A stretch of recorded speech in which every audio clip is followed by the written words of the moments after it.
আমি শুনেছি খিদের গল্প। আজ স্বাধীনতা দিবসের দিনে আপনাদের কবি সুবোধ সরকারের একটি লেখা পড়ে শোনাবো। আমার বাবা এবং মা ওপার থেকে পালিয়ে এসেছিলেন, কৃষ্ণনগরে শরণার্থী শিবিরে আশ্রয় নিয়েছিলেন।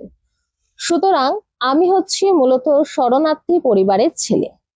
আমার কাছে হয়তো শরণার্থী শিবিরটা অতটা সাংঘাতিক নয়, কিন্তু স্বাধীনতার গল্পও আমার কাছে রোমান্টিক নয়। বিপ্লবের গল্প মানে বোমা নিয়ে, অস্ত্র নিয়ে লড়াইয়ের যে গল্প, সেগুলো আমি শুনিনি। আমি শুনেছি খিদের গল্প। আমি শুনেছি 2-3 দিন না খেয়ে বসে থাকার গল্প। সেই সব গল্প এখন আর মানুষ বড় একটা শুনতে চান না। আমারও বলতে বিশেষ ইচ্ছে করে না। সেই স্মৃতি খুব সুখকর নয়। স্বাধীনতা সম্পর্কে কিছু গল্প শুনেছি, বর্তমান যে ভাবনা সেটা হলো আমার কাছে স্বাধীনতা কথাটার মানে কি। দেশের স্বাধীনতা মানে তো ঘটি বাটি বাড়ি ঘর সংসার এগুলো নয়। স্বাধীনতা শুধু একটা সংবিধান বা অশোক স্তম্ভ নয়, এগুলো আছে, এগুলো সবই প্রতীক। আমার কাছে স্বাধীনতা হলো ভিতরের স্বাধীনতা। আমি যদি আমার বাংলা ভাষা বলতে না পারি, সেই ভাষা যদি আক্রান্ত হয়, তাহলে স্বাধীনতা কোথায়? ভারতের স্বাধীনতা আন্দোলনে আমাদের বাংলা তথা বাংলা ভাষা খুব বড় ভূমিকা গ্রহণ করেছিল।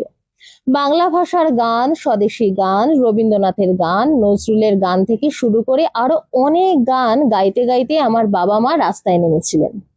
সেই গান গাইবার অপরাধে পাড়ার বেশ কয়েকজন লোকের কাছে মারধর খেয়েছিলেন আমার বাবা। সেই লোকেরা ছিলেন ব্রিটিশদের দালাল। বাবার কাছে গল্প শুনেছি, এই অভিজ্ঞতা তাদের হয়েছিল ব্রিটিশ আমলে। আজকে স্বাধীন ভারতে সেই বাংলা ভাষায় কথা বলতে গেলে বাঙালি অপদস্থ হচ্ছে। এ তো ভয়ঙ্কর। আমাদের সংবিধান আছে, ভাষা রক্ষক আছে, কিন্তু বাংলা ভাষাও বাঙালি যেভাবে নিপীড়নের এবং অপমানের সামনে এসে দাঁড়াচ্ছে, সেটা এই স্বাধীনতা দিবসের প্রাক্কালে আমার কাছে খুব মর্মান্তিক। কথাটা কতটা সত্য আশা করি আপনারা সকলেই বুঝতে পারছেন। যেখানে নেতাজি সুভাষচন্দ্র বসুর সম্মান পদদলিত হচ্ছে, সেখানে বাঙালি ও বাংলা ভাষার অস্তিত্ব সত্যি সংকটের মুখে। নিজের জাতি ও ভাষাকে সম্মান করুন ও রক্ষা করার জন্য একত্রিত হন। আসল স্বাধীনতা তখনই হয় যখন মানুষ নিজের জাতি ও ভাষার অস্তিত্ব রক্ষা করতে পারে। সকলে ভালো থাকুন, সুস্থ থাকুন, আর বাঙালি থাকুন। আরো একবার স্বাধীনতা দিবসের শুভেচ্ছা আপনাদের সকলের জন্য। নমস্কার।